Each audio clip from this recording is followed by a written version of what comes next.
ભરૂચના વિવિધ મંદિરોમાં શીતળા સાતમની આસ્થા અને શ્રદ્ધાપૂર્વક ઉજવણી કરાય છે। શ્રાવણ માસ દરમિયાન આવતી શીતળા સાતમની ભરૂચના વિવિધ મંદિરોમાં આસ્થા અને શ્રદ્ધાપૂર્વક ઉજવણી કરવામાં આવી છે।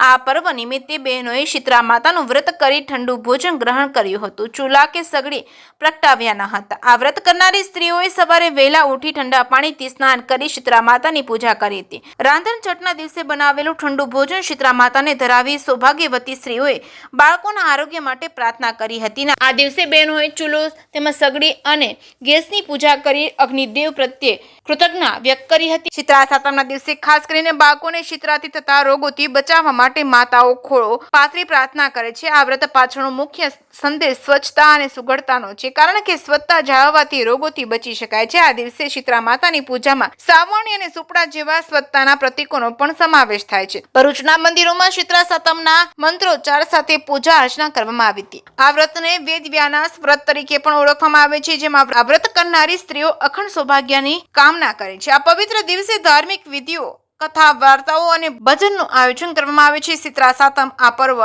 ભક્તોમાં ઉત્સાહ અને શ્રદ્ધાનો માહોલ જોવા મળે છે। જે કે સિંહ ગુજરાતી સાથે કેતન મહેતા, ભરૂચમાં આવેલા શ્રી ગાયત્રીનગર મંદિરની અંદર શ્રી જલારામ બાપાનું મંદિર આવેલું છે અને ત્યાં આજે શીતળા સાતમનો તહેવાર હોવાથી સર્વ ભાવિક ભક્તો સવારના પરથી પૂજા અર્ચન માટે અહીંયા ઉમટી પડ્યા છે અને શીતળા માતાની પૂજા અર્ચન કરી સૌ ભાવિક ભક્તો ધન્યનો અનુભવ કરેલો છે।